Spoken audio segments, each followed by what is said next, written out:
Hi friends, welcome to Rithriya's channel. நம்ம hair பேக்கை பார்த்து சப்போர்ட் பண்ணவங்களுக்கும் சப்போர்ட் பண்ண போகிறவங்களுக்கும் ரொம்ப நன்றிங்க. ஆரம்பத்திலேயே ஹேர் கேர் பண்ணுங்கள். விட்டுட்டிங்கன்னா ரொம்ப ஹேர் லாஸ் ஆகிடும். அதுக்கப்புறம் மறுபடியும் திரும்ப ரெக்கவர் பண்ணுறதுக்கு ரொம்ப லேட் ஆகும். அதனால் நீங்கள் நம்ம சேனலை பாருங்கள். நல்ல ஹேர் க்ரோத் தரக்கூடிய வீடியோ நான் போட்டுட்ருக்கேன். எனக்கு ரொம்ப ஹேர் லாஸ் ஆகுது, சீக்கிரமாக எனக்கு ஹேர் க்ரோத் ஆகணும், ஹேர் ஃபால் ஸ்டாப் ஆகணுங்கிறவங்க இந்த ஹேர் பேக் மட்டும் போட்டு வாங்க.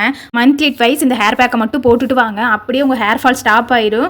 ஸ்டாப் ஆகிறது மட்டும் இல்லைங்க, நியூ ஹேர் ப்ரொமோட் பண்ணி கொடுக்கும். உங்களோட ஒரு முடி கொட்டின இடத்துல 5 முடி வளரும். அந்த அளவுக்கு நல்ல ரிசல்ட் தரக்கூடிய ஹேர் பேக் தாங்க இது. என்னோட பழைய முடிக்கும் இப்போ இருக்கிற முடிக்கும் உங்களுக்கு நல்லாவே வித்தியாசம் தெரியும். நான் அந்த அளவுக்கு ஹேர் க்ரோத் பண்ணியிருக்கேங்க. நான் எப்படி ஹேர் க்ரோத் பண்ணேங்கிறதா உங்ககிட்ட ஷேர் பண்ணிட்டு இருக்கேன். உங்களுக்கு யூஸ்ஃபுல்லாக இருக்கணும்னு சொல்லிட்டு நல்லாவே ஹேர் க்ரோத் பண்ணும். பாருங்கள், நான் இப்போ இந்த அளவுக்கு ஹேர் க்ரோத் பண்ணியிருக்கேன்.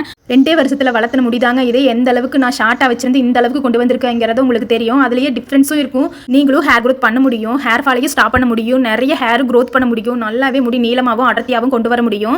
இன்றைக்கி கொடுத்துருக்கிற ஹேர் பேக்கை போட்டுட்டு நான் ஹேர் வாஷ் பண்ணிட்டு வந்திருக்கேங்க. என் முடி நல்லாவே சாஃப்ட் அண்ட் ஸ்மூத்தாக இருக்குது. அந்த ஹேர் பேக்கை போட்டுட்டு தான் நான் உங்களுக்கு வீடியோ காமிச்சிருக்கேன். நீங்களும் ஹேர் பேக்கை போடுங்க.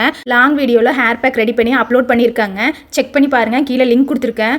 ஹேர் க்ரோத் பண்ணணும்னு நினைக்கிறவங்க நம்ம வீடியோவை பாருங்கள். லைக் அண்ட் சப்ஸ்கிரைப் பண்ணுங்கள். அப்போ தான் எனக்கு அடுத்தடுத்து வீடியோ போட மோட்டிவேட்டாக இருக்குங்க. கண்டிப்பாக ஹேர் பேக்கை பார்த்துட்டு போட்டுட்டு எனக்கு ரிவ்யூ கொடுங்க.